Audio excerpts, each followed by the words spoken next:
Well, I spared you guys the unboxing, and this is just the unboxed of the Roland TD-17 KV2 with stand is how it comes advertised. Roland TD-17 KV2 Series 2 electronic drum set. And yeah, it took me 25 minutes to take everything out of the box. It comes with two boxes like this. And 25 minutes slicing and dicing, and you can see I tried to get everything back into the box. I cheated. Some of the cardboard I threw away. Some of the boxes just ended up in my box room over there because I cannot repeat the Japanese efficiency that is packing this thing. Keep in mind, all this was in there, except for the stands, I should say. These stands were in a different box, and having taken all these parts out, I can't get the boxes back in. That's how efficient those Japanese fellas are with their Roland box technology. And I think that's where the Roland drums shine, is their ability to box them neat. If nothing else, if they don't sound better, if they don't trigger better, if they don't make me a better drummer, at least I can look back at this moment and know how nice it looked in the box. I didn't get to see the Alesis Crimson II Special Edition with the upgraded strike brain. I didn't get to see it in the box because I bought this kit used. So I was going to downgrade. I was going to take this Alesis Crimson II Special Edition with strike brain, and I was going to sell it, try to sell it, but it's a hard sell because of I Frankensteined it. I took the brain off and put a different brain on. That's a hard sell. People don't understand. They're like, you screwed with it. Now we don't want it. So I was going to downgrade this and get one of the new Alesis Nitro Pros because they were talking about BFD. We got the BFD, and that's big freaking drums, if you don't know. But then the more you look into it, so I watch a YouTube channel called 65 Drums. Really awesome guy. He's the best E-drum channel on YouTube, 65 Drums. He'll tell you the BFD thing is BS baffles brains because he's saying you don't really get BFD sounds in their Nitro Pro or Nitro Max modules. You just get the free version of BFD that anybody can go get right now. Apparently, I didn't look, but apparently anybody, even you watching this, if you don't own E-drums, apparently there's a free version of BFD you can go get now and use. So I'm like, well, if the Nitro Pro or the Nitro Max, which are only $8.99 Canadian, I mean, you can buy them on Amazon and have them on your porch the next day. If they don't really have BFD sounds in them, then I don't think I will downgrade. One of my big reasons for downgrade is footprint. This Crimson II is a big fatty. Look how wide that is. I don't know if you can see. I can come out wide shot. So I'm really hoping these Rolands have a smaller footprint. I think they do.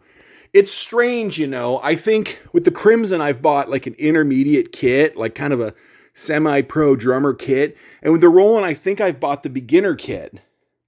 But I think I'm going to come up with a tighter drum set with better triggering.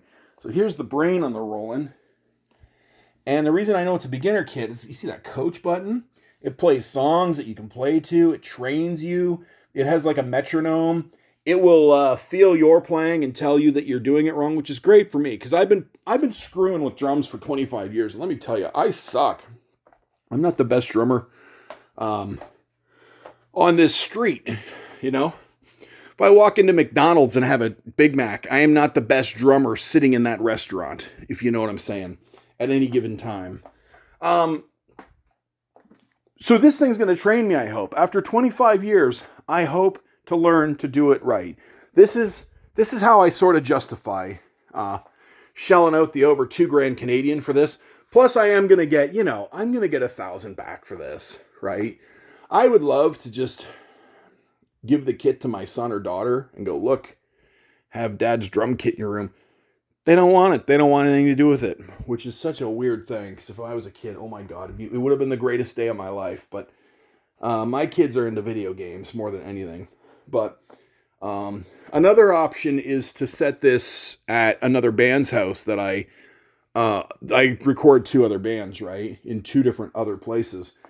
And I think in both cases, though, they would get wrecked with not so much as a sorry, right?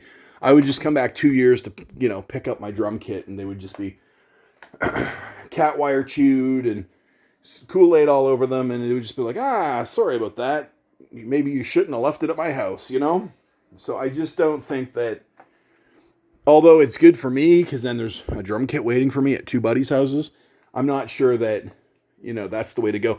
But the guy who sold me these, sold them to me telling me he'd help me get rid of these. That was the clincher for me. I was like, this guy is going to put the effort in to help me get rid of these. Sure, I'll buy these from him. So, hey, well, now I'm rambling. But before we make a move on these Alesises, we will have the Roland and the Alesis set up side by side, and we'll do quite a bit of comparisons, probably mostly from the standpoint of both of them midied in to EZDrummer 3. And maybe we'll do a little BFD stuff, and then maybe we'll do some Addictive Drummer stuff, because I own Addictive Drummer. I think I got free licenses with that when I bought my Focusrites. So I may even have duplicate license, in which case I should let Mike from I Love Recording get a hold of the license so he can hook it to his drum kit, and I'll look into that. I don't know how that works. Does Focusrite, if you already have the license, do they give you duplicate licenses? We can find that out. At any rate, what was I going to say? Oh, thanks for watching. I guess you're going to watch me yammer about unboxing a Roland KV2. But that's sort of the method behind the madness. Now I got to put the damn thing together. So it took me freaking 25 minutes to cut all the boxes apart. It sucks. And I'm not feeling too good. But anyway, like and subscribe if you like me yammering about boxes. Thanks for watching.